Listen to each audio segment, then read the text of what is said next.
In the intricate world of Korean affairs, tailored intelligence makes all the difference.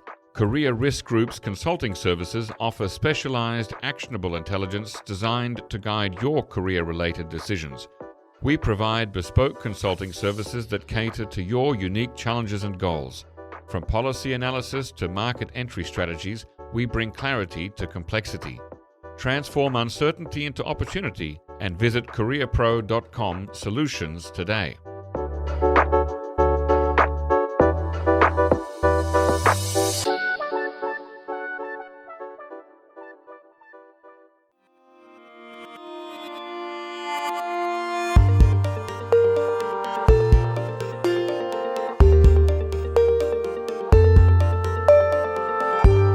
Hello listeners and welcome to the NK News Podcast. I'm your host, Jacko Zwetsloot, and this episode was recorded on Monday, the 2nd of September, 2024. Joining me here in the studio is Dr. Bo Ram Kwon, who is a research fellow in the Global Strategy Division in the Center for Security and Strategy at the Korea Institute for Defense Analyses. That's a long title. Her research expertise includes U.S. security and defense strategy, U.S. ROK alliance issues, the nexus between U.S. foreign policy and domestic politics, and economic sanctions. And today we're going to be talking mainly about the impact of the Russo-Ukraine war on the security of the Korean Peninsula, as well as South Korea-NATO cooperation. Welcome on the show, Dr. Kwon. Hello, nice to be here. Thank you for choosing us. I understand that we are your first podcast ever. Yes. But you've probably been on the radio and television before, right? Not much. Okay, but it's the same thing, effectively, yeah. Okay, so let's start by talking about the impact of the Russo-Ukraine war on the security of the Korean Peninsula. You wrote a piece called The War in Ukraine's Impact on the U.S. National Defense Strategy and the Security of the Korean Peninsula, which was published by the Korea Research Institute for National Security Strategy. First of all, how has the war in Ukraine shifted the security dynamics on the Korean Peninsula here, particularly in terms of U.S. and South Korean strategic planning? Right. That's a really big question. It is, isn't it? We start with the big ones. I know. And the war in Ukraine not affected us, but practically everything. So when this seminar or this presentation was planned, I guess, by Koreans, they wanted to get the big picture out there first. Mm-hmm. So the first part of it was they wanted to know how the war affected the U.S. defense strategy and then how that affected the Korean Peninsula. But I think your questioning on the peninsula is more pertinent to our conversation today. Yes.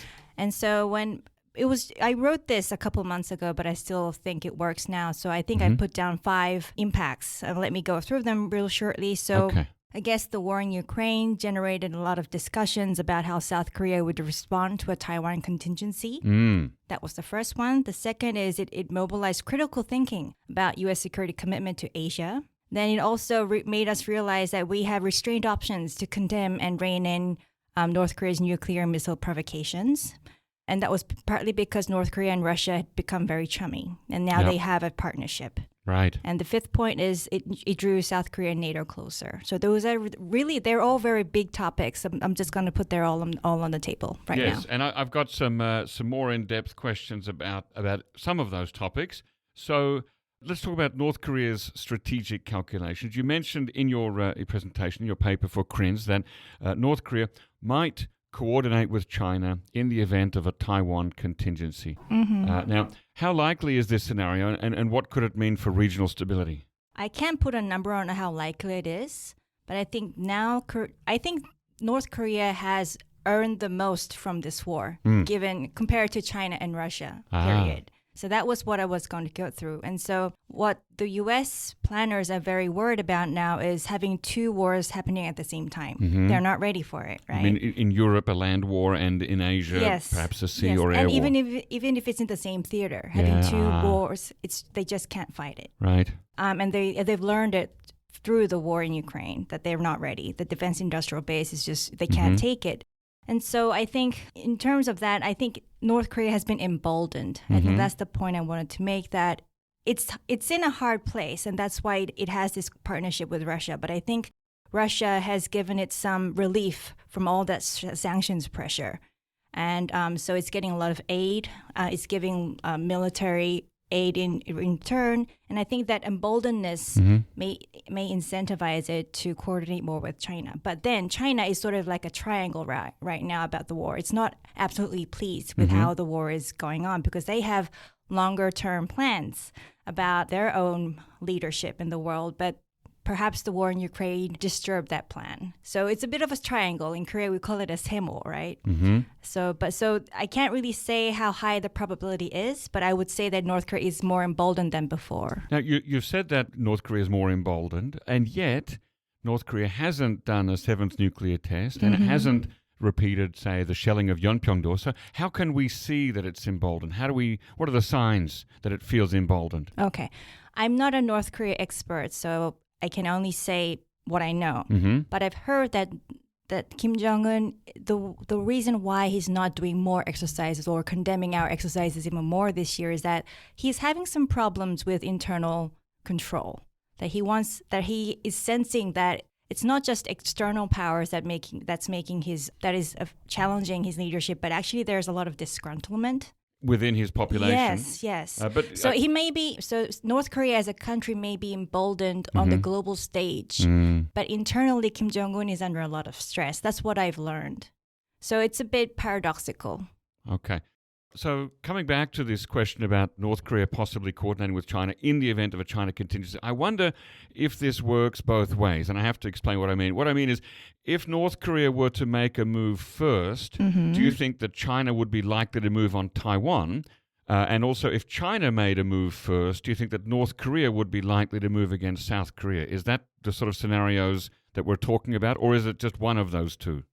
I think it would be one of those two, Which one? But I can't say which is more likely, and I can't say both are very likely at all, because the system is under stress right now. Which system? The global system is under stress because of the war in Ukraine, and because it's getting longer. We don't know when it will end, and I think the biggest factor there is U.S. presidential elections. Everybody's very careful. 2 months from now? Yes. So I can't really put a number on the likelihood. But the two scenarios that you put on the table are likely. They're the ones that people talk most about. Right. But at this point, I don't think they're that likely. They're just one of those scenarios that are most talked about. So do you have a gut instinct as to which of those two is more likely? Do you think that China would move first and then North Korea would follow, or vice versa? I don't think North Korea will move first. Okay, so that's my answer. Perhaps something would happen in Taiwan or the Taiwan Straits, and then North Korea might say, here's a good chance, let's do something. But is that coordinated, or is that just opportunistic? That's a very good point. I was at a capstone meeting in Singapore in June this year. Was it June or earlier? It was funded by a think tank in DC. And it was like a 3-day discussion of strategic simultaneity, getting at your question. Okay. The word is a new term, and we were trying to put more meat on the bone. And what you just said was discussed. It could be opportunistic. It could be even coincidental, this coordination. Right. Even among the closest of allies, ROK in the U.S., we have to practice so many times to get things right, coordinated perfectly. Yep. China and North Korea don't practice as much, and their relationship isn't about values. Right. So there's a lot of gaps. So it could be totally coincidental. It could be intended. Right. But I think if it's unintended, that's the more dangerous scenario. Because of the risk of miscalculation or getting something wrong. Yes. Okay. All right, let's talk about Russia-North Korea relations. What are the strategic implications of the growing military cooperation between Russia and North Korea, and how might this affect the ROK-US alliance? Well, it doesn't look good, let's put it that way. So now that North Korea has more of a relief because of Russia. You mean economic relief? Economic relief, I think, first. Okay. It wasn't looking for any military relief. Maybe the tech transfer would help them in the long term, but I doubt that Russia would give anything so sensitive to North Korea that easily, because it's not actually exactly winning the war right now. Right. So getting back to your question, how does it strategically affect the alliance? It's putting a lot of pressure on it. It's actually making the ROK, U.S.-Japan trilateral relations work better against North Korea. That's something that sort of backfiring, I guess. And I think the direction that the ROK-US alliance is going is more deterrence, stronger deterrence, more coordination, more institutionalization of coordination. So I see a lot of tension building up on the peninsula. We're not going to see any war anytime soon, but it's a lot of tension, and there's very little space for talks with North Korea. Okay. And another point, South Korea-Russia relations at a very low point right now, which is also very concerning. Right. Now, this institutionalization that you were talking about before in terms of the ROK-US alliance, is that something to make the alliance independent or less affected by personalities, leaders? Sure. Leaders both ways, the U.S. leader and the Korean leader. Right. Okay. So that the alliance can continue to function regardless of who is president of any country. Okay. Now this relationship, this partnership between Russia and North Korea, do you see that as a values-based partnership, or is it something more short-term and based on our interests align right now? So let's work together for the meantime, but it's not necessarily a long-term thing. I mean, when you sign a document like they did, that does lend one to think, oh, maybe this is more permanent, maybe this is more long-term. What do you think about that? I think if we were dealing with two democratic countries, we would assume that their partnership would last longer because they have different audiences they have to talk to, and there's more responsibility. But we're not dealing with two democracies. It's two authoritarian states, right? And so I don't think their relationship is based on values. I guess it's more interest-based. In terms of how long they see I don't think they're going it for the short term, because actually signing onto a document means something even for them. Right. Because research shows that even autocratic leaders pay audience costs. So it matters. They still have audiences. Kim Jong-un has an audience also. Mainly domestic. Yes. So it matters, but... So going back to the U.S. presidential elections, it's 2 months away. We don't know how quickly we'll know the results, though, because it may take longer to count and rectify the results. But I think that would be the first goalpost that they need to get past. And then we can say for sure whether it's for a more longer term or not. Do you think it's that kind of an agreement is something that would last beyond the term of either President Putin or Chairman Kim? They have very long terms. Well, they're open-ended. But yes, okay. Now, you write in your paper that China would only permit a certain level of Russia-North Korea cooperation that does not pull Pyongyang too close to Moscow. That's an interesting statement. I have heard similar ideas from people before. But how do you imagine China might intervene to prevent Pyongyang going too close to Moscow?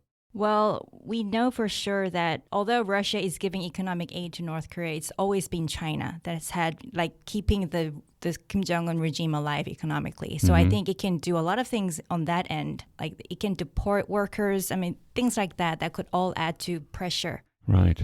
And I think North Korea would get the message, and they will moderate how close they get to Moscow. But there's a risk there for China, isn't there? I mean, if you, for example, the example you cited, deporting workers, that's not something you can reverse quickly. No. So those economic effects would be felt for quite a while in North Korea if China were to do that. Yes. And I'm pretty sure China thinks long term, much more long term than North Korea. So it will take the steps that it needs. Okay, now let's look for a moment at sanctions and diplomatic challenges. With the weakening enforcement of sanctions against North Korea, how can the international community effectively respond to North Korea's nuclear and missile, provocations or acts or tests? That's a very tricky question. Sanctions, going back to research, sanctions are more likely to work when it's either backed by military coercion or threats of military options. Right.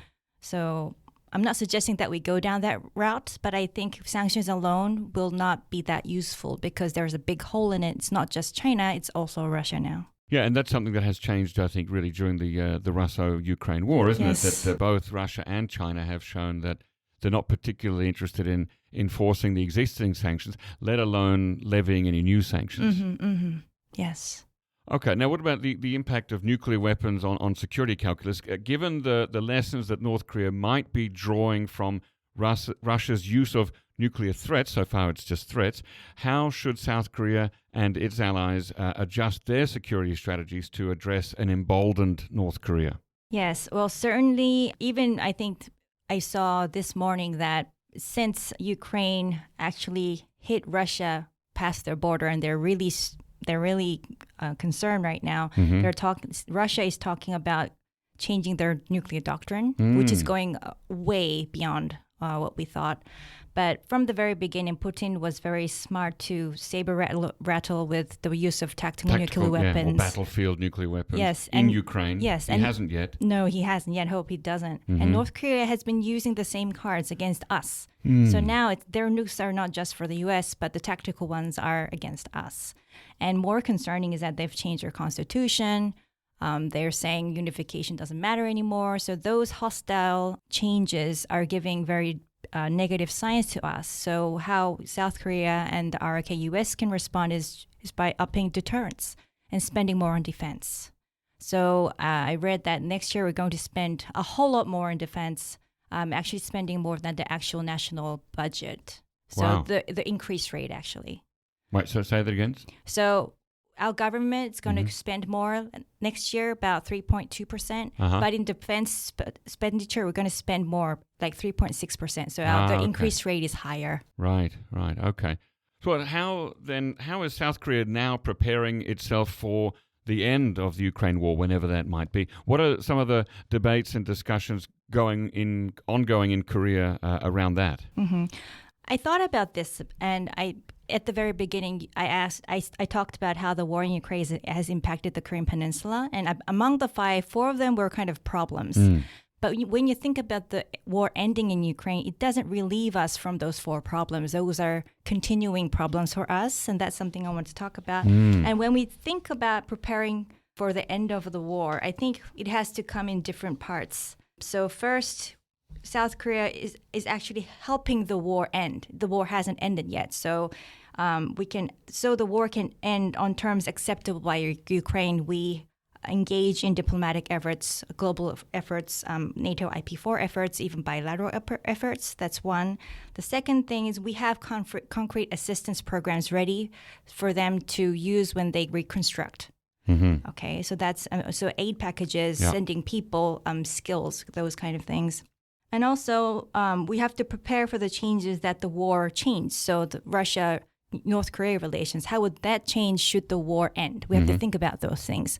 And so we've talked about this already, but we have to think about why they entered into a partnership in the first place. Okay. And then I think this hasn't come up yet, but the defense industry. So because of the war in Ukraine, has been a lot of media attention about how South Korea's defense firms has exported a lot of weapons to Europe. And that's a good thing in terms of making money. But what the media picks up are the orders that were put in place. The actual deliveries take time and they come in phases. So that needs to be maintained. Right. But when the war ends, then the demand for weapons will decrease. So we have to prepare for not just the reduction of orders, but we have to make the Korean defense industry has to make very good decisions about who are we going to market, how we're going to improve our weapons, the quality of it, the cost effectiveness. And also because of all of this, the EU has a defense industrial strategy now. So they want to increase their own defense industrial capacities because they've seen Korean firms coming and export. Right. So it's a very competitive market that we're dealing with. Yeah. So that's one thing that hasn't really come up, but I think is important. But what about in terms of the political discussions happening in Korea? Is the Ukraine war something that both the People Power Party and the Minju Democratic Party see more or less eye to eye on, or are there large differences of opinion? I don't think any party would actually want the war to be prolonged. But I don't think it's the priority issue right now. It's not something they talk about every day. Right. Okay. And are they talking about what to do once it's finished? I think on reconstruction, they can see eye to eye. Right. Okay. All right. Now let's talk a little bit about ROK-NATO cooperation. You've also written a piece about that for 38 North a couple of months ago, published in April. So let's start with the question that the title of your piece asks: what does ROK-NATO cooperation mean for relations on the Korean Peninsula? Right. So I think because we are ways apart, some people might ask, so what can you actually do for each other? And you mean South Korea and NATO? And NATO, right. Yeah. Actually, why is NATO even interested in the Korean Peninsula all of a sudden? I don't think it's all of a sudden. Okay. I think ever since U.S. put out their Indo-Pacific strategy and saying that the Indo-Pacific is their primary theater. Mm-hmm. And now a lot of other countries have their own Indo-Pacific strategies, including many European countries. I think that's the actual start. So it's not that new. It's more 3 or 4 years. And now South Korea has Indo-Pacific strategy. So both sides have incentives to do more with each other. But in terms of actually what they can do for each other is, I think what the U.S. wants is for them both to talk about what are we going to do about China. And that's something we can talk about. But I think for the South Koreans, they actually prioritize more what can we do about North Korea. Because the nuclear North Korea problem is not a regional problem anymore. It's a global problem. Okay, so in terms of inter-Korean relations, ROK-NATO cooperation, is that putting pressure on the inter-Korean situation? I would say yes, but not much is going on between the two Koreas right now. I think tensions are quite high. Again, going back to now, North Korea has an exit option called Russia. So we're kind of in a stuck place. So we'll have to see what happens in the next 2 months. Now, you said that ROK-NATO, or rather NATO, has been interested in Korea more or less since America put out its Indo-Pacific strategy a few years ago. But what about the Russo-Ukraine war? To what extent is that also pushing NATO to look more at the Indo-Pacific?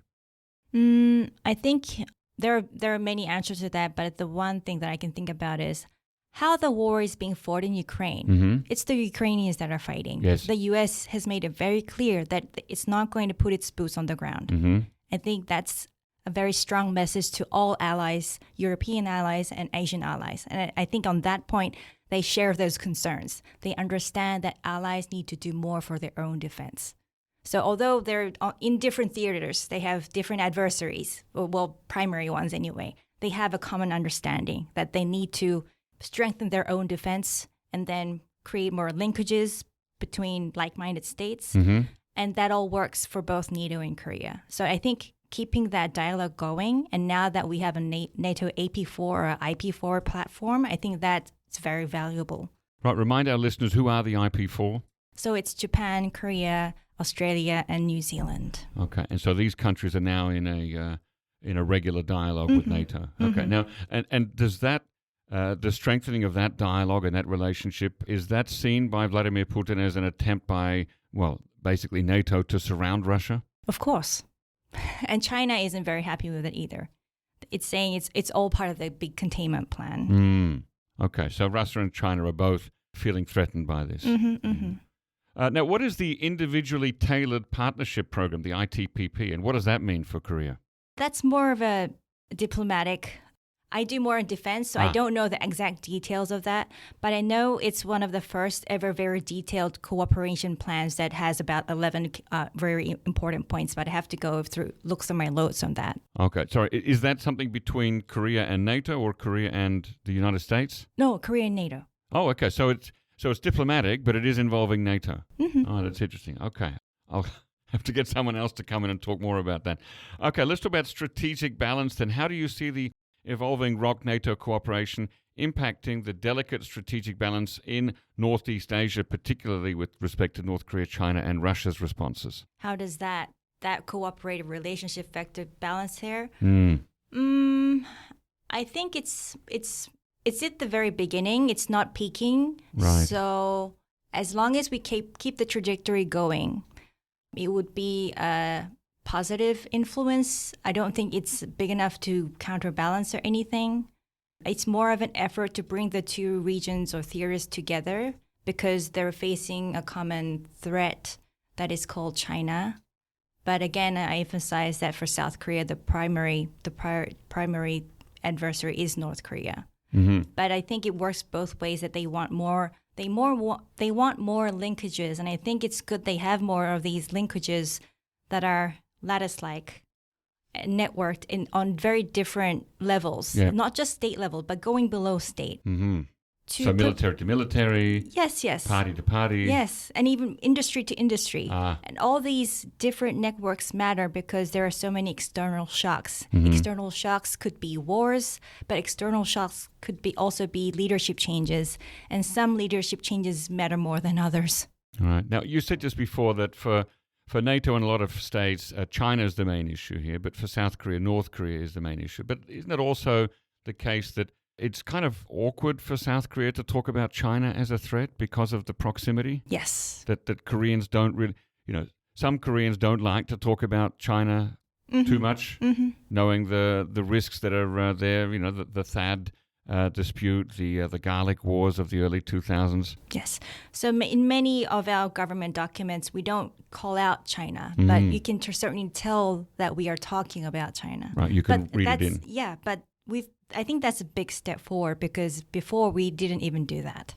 Now, given these growing ties between NATO and South Korea, how confident should South Korea be in NATO's commitment to support in case of an escalation on the Korean Peninsula? I mean, clearly Korea is not and is unlikely ever to become a member of NATO, so Article 5 cannot apply to Korea. Right. And yet, should South Korea be confident of some sort of commitment to help? I think we can be, but we are very cognizant of the fact that their major theater is Europe. And the U.S. is also making that very clear. We don't expect NATO forces to come and help us on the peninsula. It's just too far away.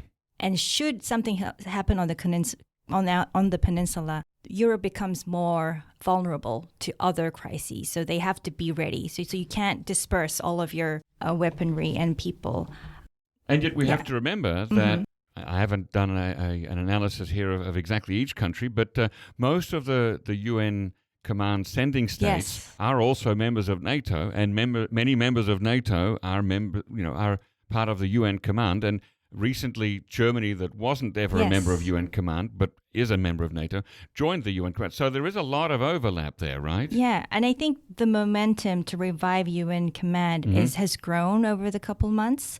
I think there has been diplomatic meetings that South Korea wasn't actually part of, but now it's actually seeking to be part of. Right. And there was that meeting, was it this year or last year, that all the defense ministers of the different sending states came here to Seoul for a meeting convened by President Yoon, right? Yes. That's part of this too, isn't it? Yes. So they're building momentum, and they're making a spot for South Korea to go into. UNC has always been a very politically sensitive issue, but now I think I see more momentum. I see pockets of people talking more about the UNC, how to revive it.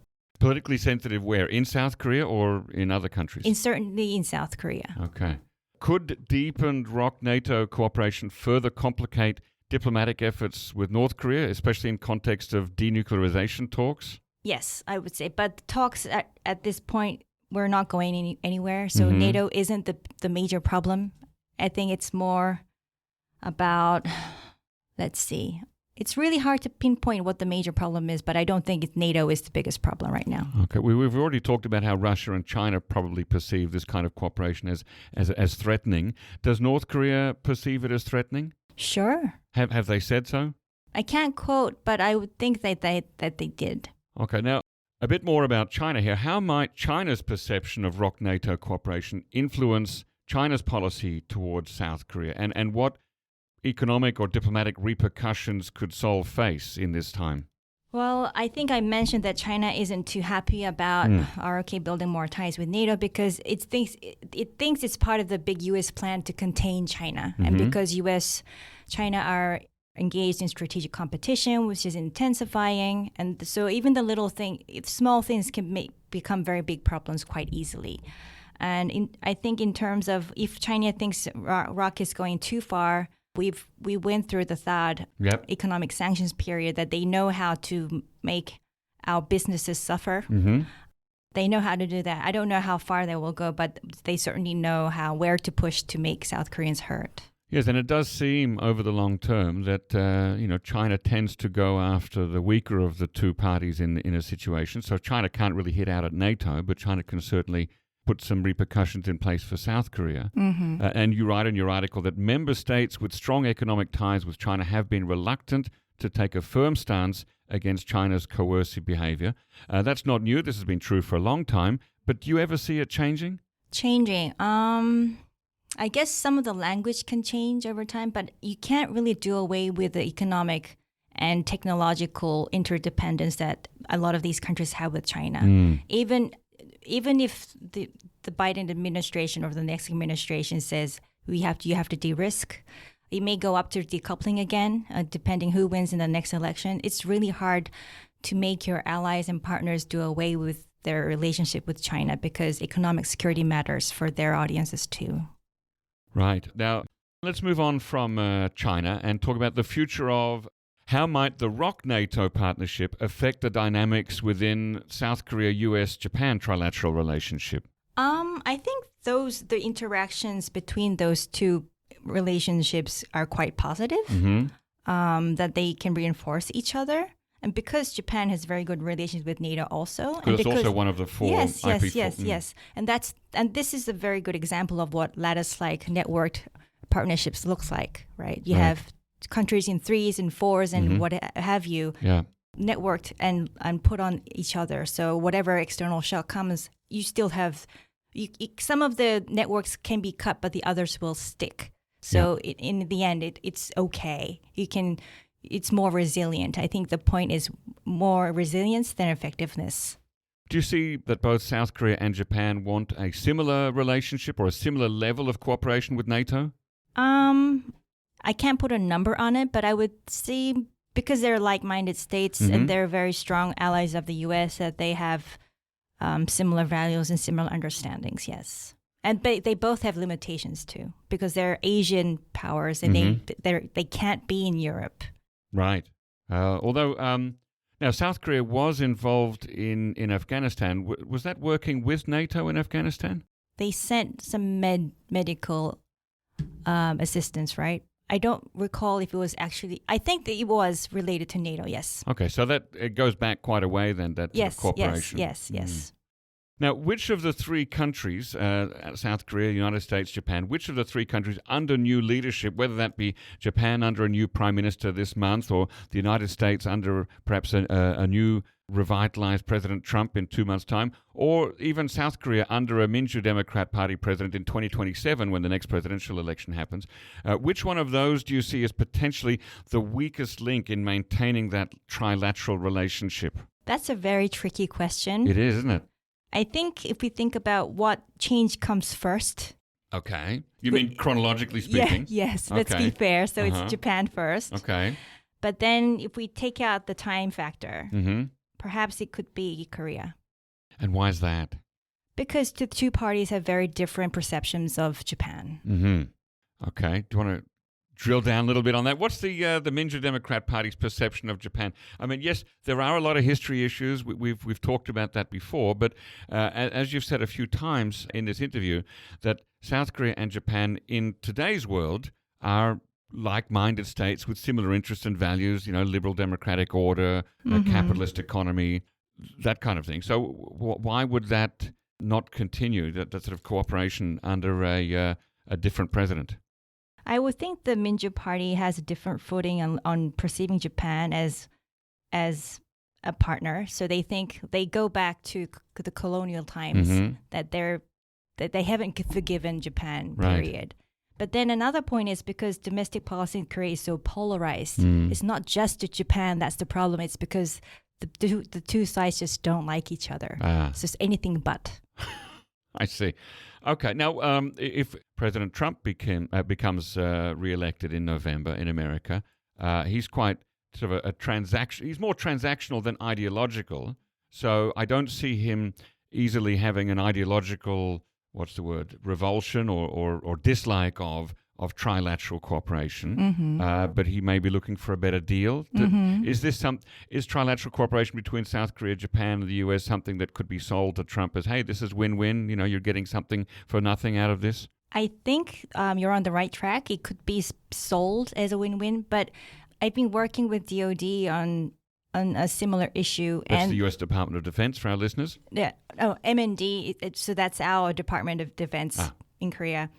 I misspoke. And their list of what we need to prepare for in terms of the alliance and the next president is there are 20 more so issues, and the trilateral partnership is only one of those. It's a very, very long list. But like you said, the trilateral cooperation part, they don't think it's particularly vulnerable to Trump 2.0. Okay, so there are 20 issues that the Ministry of National Defense in South Korea has on its mind to prepare just in case Trump gets reelected. Yeah. That's a lot of issues. I think it's the same for all countries right now. Right. Okay. So apart from within the Ministry of National Defense, how is South Korea preparing itself for the possibility of a Trump re-election?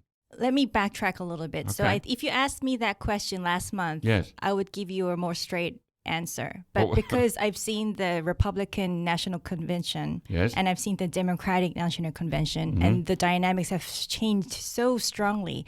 What used to be a double hater, so low enthusiasm U.S. presidential campaign to now is the revived Harris and Knowles campaign. Yeah. I think now that we're on equal footing, so you should be asking me what is South Korea preparing for both administrations, not just one. Oh, okay, good. Well, let's do that then.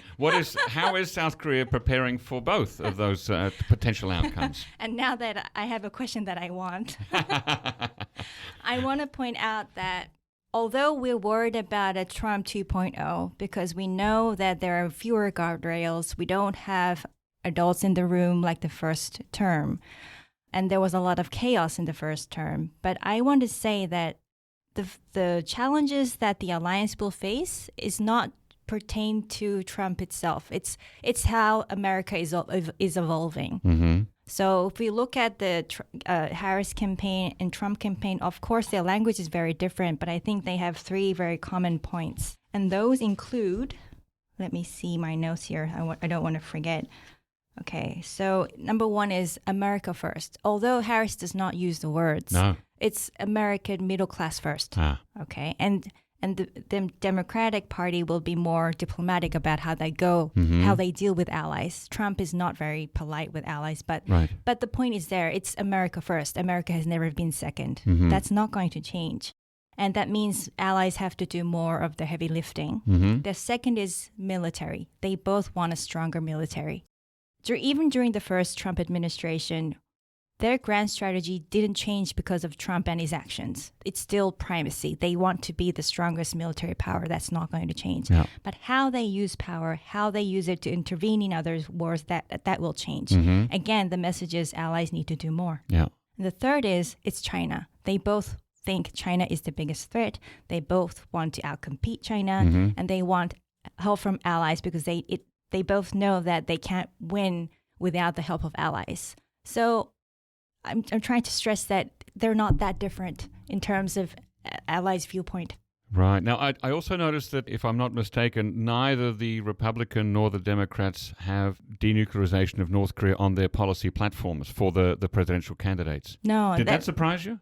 No, it didn't surprise me because I spent some time thinking about what's happening in both parties, the Democratic Party and the Republican Party. Yep. And they're very inward and they're very focused on domestic internal issues right now. And it's very concerning that North Korea, period, is not a priority issue for both parties. Although, I mean, President Obama on his last day of office when he was handing over to President Trump said this should be a priority issue for you. But I don't think, think that President Harris... Biden would say the same thing to the next. I'm not sure because we have two hot wars right now. Period. America is very busy. And so I think what we really need to think about is what is America's priority issue. I don't think it's North Korea, period. And even if Trump, I don't think Harris will be more likely to start a discussion with Kim Jong-un anytime soon. But even if Trump comes into power and decides to talk and engage with Kim Jong-un, the talks may not be about denuclearization. It could just be talks. Okay, so that's a big difference there because he went through it once. Yep. I'm sure he has his own lessons learned. Do you have an instinctual feeling about which of the two U.S. presidential candidates would have a better personal rapport with President Yoon Suk-yeol? Well, we all know that, for example, President Trump in his first term in the White House had a particularly strong relationship with the then Japanese Prime Minister Shinzo Abe, did a lot of golfing together, socialized together, got on well together. Do you think that would be the same with President Yoon? I think it would be easier for me to respond if Harris were a man, but because she's a woman, I think the dynamics are very different. I think on a professional level, she can get along with anybody, but if you tell me to compare her with Trump, it's hard. Because she's a woman. Yeah, and I'm not favoring one over another. It's just different. And Kamala has actually made it very clear that she's a very strong and lawful person. Like, she doesn't like to do business what's the word? Backdoor way. Mm-hmm. So she's less pragmatic and more bound by laws and rules. Yes, she's and more norms. principled. Mm-hmm. She doesn't like to do the big gentleman thing, like how they talk over cigars. I don't see that with her. So I think the dynamics will be very different. But at the same time, we also know that President Trump doesn't drink, and President Yoon does like a tipple from time to time, and so they wouldn't be negotiating over whiskeys in a back room either. No, but perhaps golf. I don't know. Now, okay, a last question to leave you with. What do you, as a research fellow in the Global Strategy Division of the Center for Security and Strategy at the Korea Institute for Defense Analyses, what do you propose? What are the top 3 things that South Korea should do in the next 12 months? Okay, so it's September now. So I'm thinking 2025 September. So what South Korea should do? Mm-hmm. Well, regardless of who wins in the U.S. election, I think we have to spend a lot of time thinking about what we can do more as an ally. Not just for the peninsula, but I think also more for the region. Mm-hmm. Now there's more discussion happening about unification, how we have to have our own consensus and our own understandings and plans about it before we ask about global consensus. And I think that's a big homework for us too. It's a long-term homework because unification is a long-term project. Right. And but it's also tough in a polarized South Korean political environment right now. Yes, but I think I think we've lost the dialogue itself. I think reviving that dialogue, it needs to start now because there's a lot of change pending. And I worry that these changes may not be positive towards unification because there's so much competition, big major power competition, strategic simultaneity, all these negative aspects, it just cannot help. So in terms of growing more interest, I think that's something we need to really focus on, having a more internal discussion and even discussions about what to do with our nuclear trajectory. I mean, small discussions about South Korea developing their own nuclear weapons, it's very small. They're only small pockets, but foreign media somehow catches it and makes it really big. But it just shows that our internal discussion isn't mature enough, and perhaps it's something we need to talk about. So we have a lot of internal homeworks that what I would put on the list. So stronger alliance, number 1, but then we need more discussions about unification and about what are we going to do about our nuclear options. 3 enough? Okay. Can people find you online? Are you on Twitter or any of those other platforms? I do have a Facebook account, but I rarely do anything on it. Okay, so people should look at the website of the Korea Institute for Defense Analyses occasionally for your insights? Yes. All right, well, thank you very much, Dr. Bo Ram Kwon, for coming on the Korea NK News podcast today. Thank you for having me.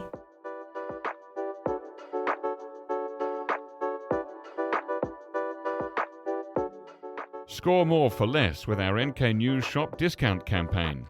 Ready to upgrade your wardrobe with some unique flair? At the NK News Shop, podcast listeners buying any 2 items from our t-shirt or hoodie collections will snag their 3rd for half off. Whether you're eyeing our North Korea-themed gear for yourself or as gifts, now is the perfect time to act. Don't miss out. Head to shop.nknews.org and make the most of this limited time offer. That's shop.nknews.org.